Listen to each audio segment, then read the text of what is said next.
insane, dude! Yo, boys. We got another blog post. Let's go, baby. It says the road to gameplay. One of the most common points of feedback we've been getting from the community is that you want to see gameplay. Yes. You won't have to wait much longer. Tune into the THQ Nordic Showcase on August 2nd to see the first Titan Quest II gameplay trailer. But there's more. You'll also be able to play Titan Quest II at Gamescom from August 21st to 25th. Okay, let's get into it, boys. Before getting into the meat of our article today, we wanted to offer more clarity on what kind of ARPG gameplay. Let me stop right there. ARPG gameplay. I thought it was a Souls-like. I thought it was a dating sim. What's happening? My life is turned upside down. Editor, please cut that out. Titan Quest II offers and that is deeply rooted in what the original Titan Quest offered. Rumors have been kiboshed. Gone. Done are the rumors. Done. Okay. Bullet point number 1. Titan Quest II is a classic-style top-down ARPG game with a modern yet traditional take on combat. It's not a Souls-like, you dickheads. The original Titan Quest enemies were always characterful, and we're doubling down on this by offering a wide variety of enemy types. Stronger foes stand out with their hard-hitting abilities that you must answer in some form, for example, by dodging or preparing a strong defensive build.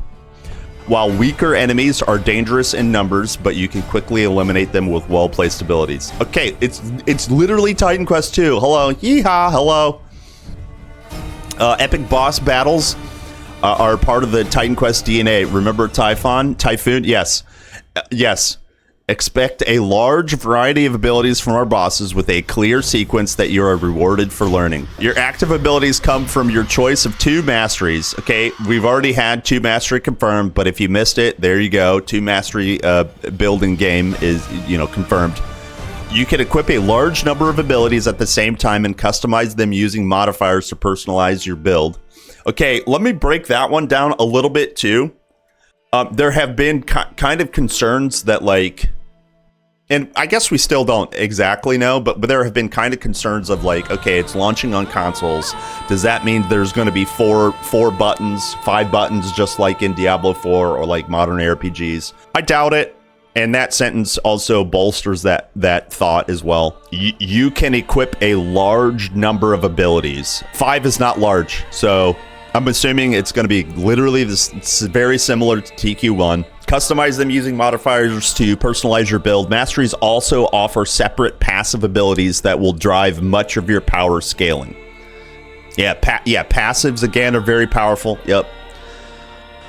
You can choose feats for your passive skills, which add further bonuses. Level ups award active skill, passive skill, and attribute points. Okay, so maybe I'm understanding there's 2 skill trees.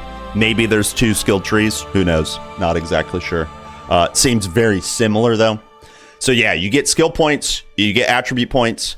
Attributes and their connected secondary attributes determine what gear you can wear, and they scale your damage and other stats at certain thresholds. They unlock skill modifiers that are always active in the background. Okay, so it sounds like, I don't know exactly what it is, but let's say you have 100 strength, you get a 100 strength passive, something like that. It sounds like attributes are a little bit more tied into some power this go around. Sounds nice. I'm excited. On death, the enemies that killed you and those nearby respawn at full power. You respawn in the nearest hub. Very similar to what we've got right now. Literally very similar. Teleporters are placed across the world for convenience. Expect them near bosses' locations in particular. An on-death portal helps you get back to action quickly. Co-op parties need to initiate activities like bosses together and are blocked from leaving until the fight is won or lost. This is very similar, but like a modern refresh. If I understand that correctly, when you die and you're in a battle, you can port back to your body very quickly. This is very nice. I mean, okay, devs, I still need a hardcore option. Please confirm. Okay, so we got some item artwork. Yo, look at this design. We got some battle togas. Hell yeah, very cool. Chest piece. I'm assuming that's a shoulder piece of shoulder armor, and maybe a cape. I don't know what you would consider that in game, but definitely he needs movement speed boots. Nice. Okay, looting items and character styles. Moving on to the main part of this update, let's go into a bit more detail on how the item system works and show off some examples. Nice. Since Titan Quest II is a classic style ARPG, looting and character scaling via items are at the heart of the game. Different locations have an assigned level. This level scales enemy stats as well as those of the items looted. Therefore, progressing further in the game or raising the difficulty level are both directly rewarded with better loot. Okay, I'm not going to say it's exactly the same as Titan Quest, but it sounds very, very similar. You fight level 5 through 10 monsters outside of Helos, right? And then they get harder or higher level later. That's basically what it sounds like Titan Quest 2 is happening. Sounds nice. Happy Kerplunk. To start with, we're offering the following equipment types. Yo, peep this, boys. One-handed and two-handed weapons. Well, we already kind of knew it was confirmed because it was in the screenshots, right? But now it's official. We have one-handed weapons. There are swords, there are spears, and there are daggers that are all one-handed, okay? Next up, we have two-handers, axes, and staves. Okay, so there's no two-handed hammers. Interesting. Okay, so we have two-handed axes. We have two-handed bows, which, you know, makes sense. And staves are only two-handers. Okay, so offhand items, we have shields. Okay, any sorks wanting to use some sort of a source or a ward in the offhand, no shot here. Just shields, boys. That's okay.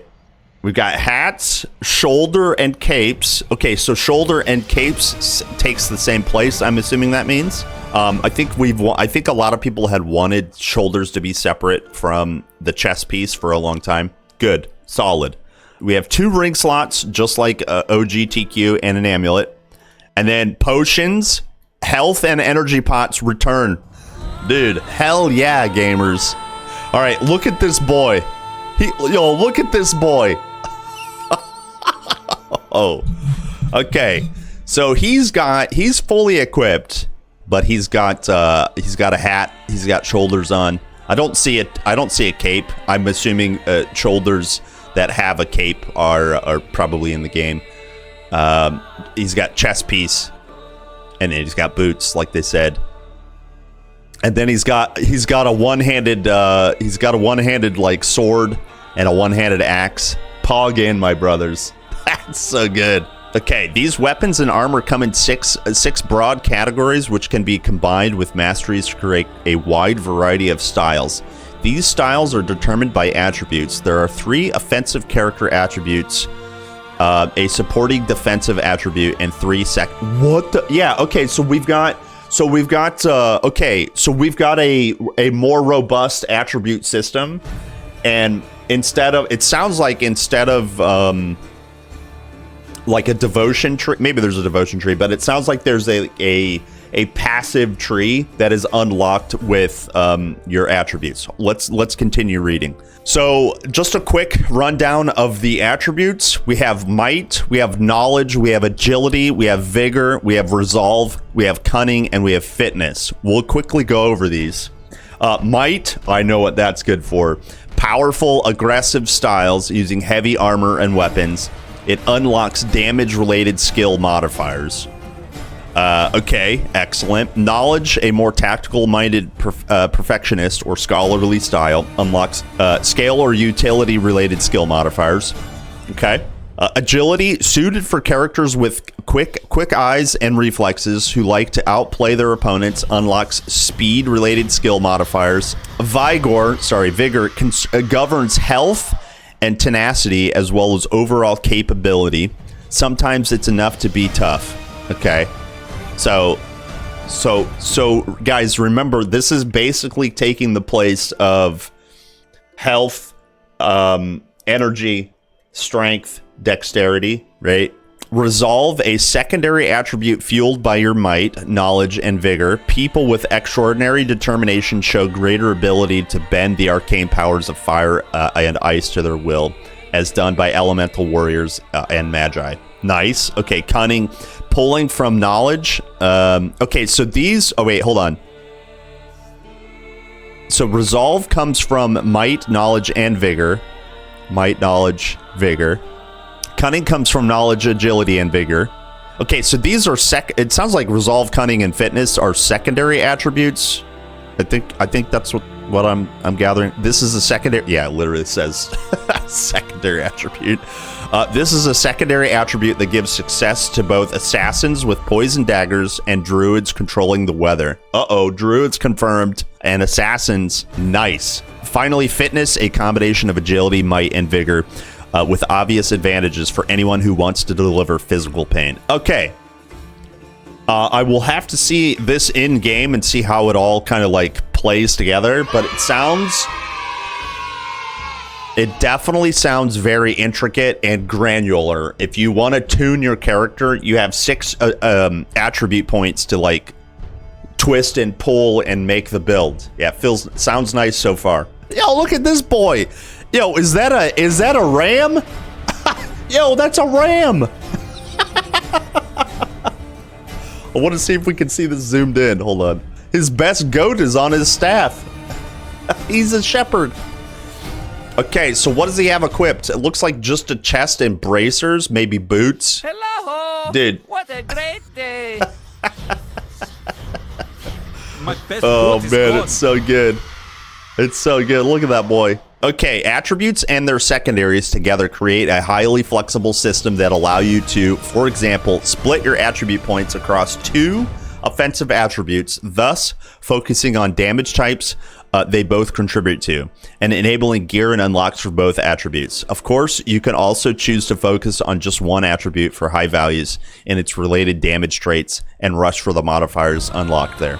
But if your choice of items may be narrower as the consequences. Yeah, okay. So if you're only might based or whatever, right? You can't use certain equipments that require, I don't know, knowledge or whatever. Pairing all this with the ability to respec both attributes and skills. Thank God. Thank you, devs. Thank you. Respect both attributes and skills. We make a strong commitment to respecting your time as a player and allow you to shape your character the way you want. Though this will require some work and experimentation on your part. In addition, potions don't get emptied and discarded. They are equipped. They are items. Potions are items. They also have affixes. Yo, praise God. Like, listen. Okay. There are so many cool things that you can do with potions. Hell yeah. Nice idea, guys. I love it. They also have affixes lending the further ability to customize your play. The affixes effect will be active for a short duration. So, okay, you drink a pot, maybe you got some health regen afterward, maybe you got some boost to might, maybe you got some, whatever. And then also as you consume charges. Here's another thing. They refill based on damage. So we did lose some of it, but being active refills your pots. Maybe we don't need to buy more. Maybe that's completely gone, but you still need to manage your potion inventory. This means you'll never have to worry about sacrificing inventory space for stacks of potions, nor about whether you're able to reach the next checkpoint with your potion limit. You never have to worry about stacks of potions anymore, boys. Simply fight and deal enough damage to get more chugs. Every blog post should use the word chug, please. Yo, look at this dude. Look at this guy. Holy crap. Oh, we salute the Spartan army, the united Spartan army. That's so cool. Okay, now we're on to the really good stuff. Rarities and affixes. Boys, I've been dying for this. Items in Titan Quest 2 are heavily defined by their rarity. A weapon style determines its base stats and properties, but the number of affixes differ based on rarity. Then the number of affixes differs based on rarity. So common, only basic properties. Yes, this is sounds like it's very similar to TQ1. Magic has 1 to 2 affixes, the prefix or a suffix. Rare. Yo, we're getting 2 to 4 affixes on infrequents. Oh, praise God. So we've got common, magic, rare, infrequent, and unique. Magic, 1 to 2 affixes. Rare, 3 to 4 affixes. Infrequents, 2 to 4. And a special inherent property. A lot of games call these implicit properties. So infrequent, 2 to 4 affixes plus they're implicit. Oh my god. So again, literally again, I'm not upset about it, but monster infrequents are coup de grace. They're the cherry on top. They're the thing you go for. Like, period. You go for these. Well, I mean, we don't know about uniques yet, but holy piss. Holy piss. Cool. Very cool. Okay, so here's some artwork about some items. Sword, two-handed axe, spear, big hammer.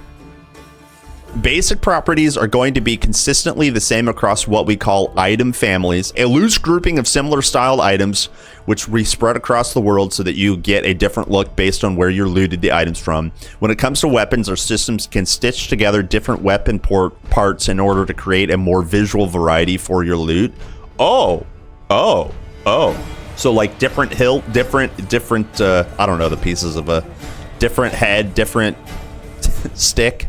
Nice. But Grimlore, you say, what good is having lots of cool looking weapons if they're all iron beat sticks for warriors? Yo, everyone knows warriors are better than mages. Glad you asked. In the mythical world of Titan Quest 2, you will at times also find more exotic weapons like an icy axe or a lightsaber. Huh? Oh.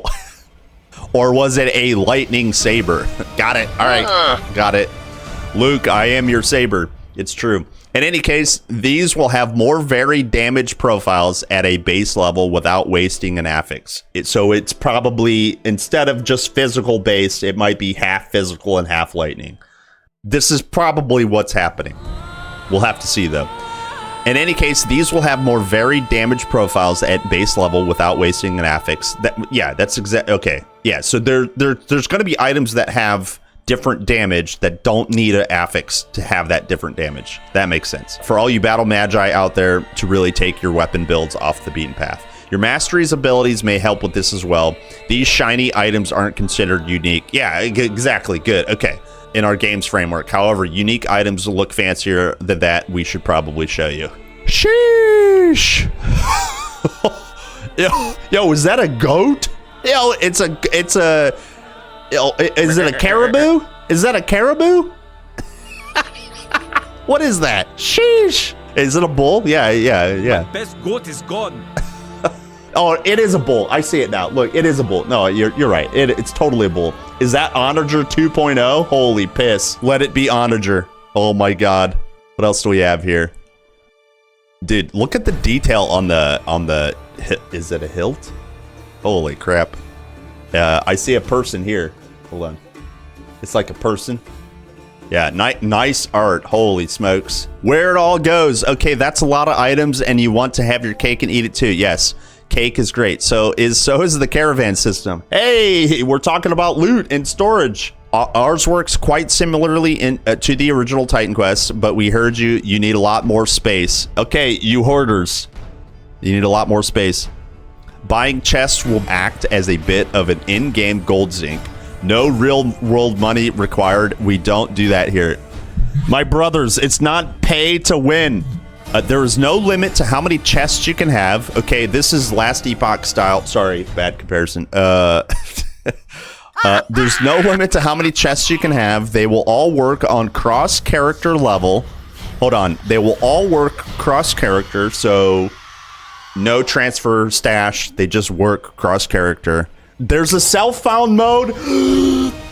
I skipped ahead. I'm sorry. I saw it. I skipped ahead.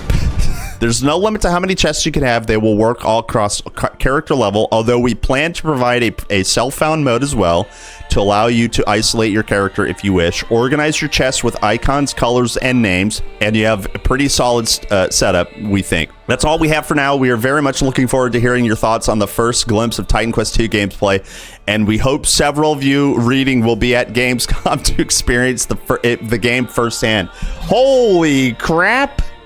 Holy crap! Sheesh! Yo, boys, that's a blog post. That's one blog post and a half. Okay. That's a lot of the info. Yo, let that sink in. Nice items, nice stash, nice monster killing potential with the dual mastery setup, and 6 attributes. Holy piss. See you boys in the next one. Bye.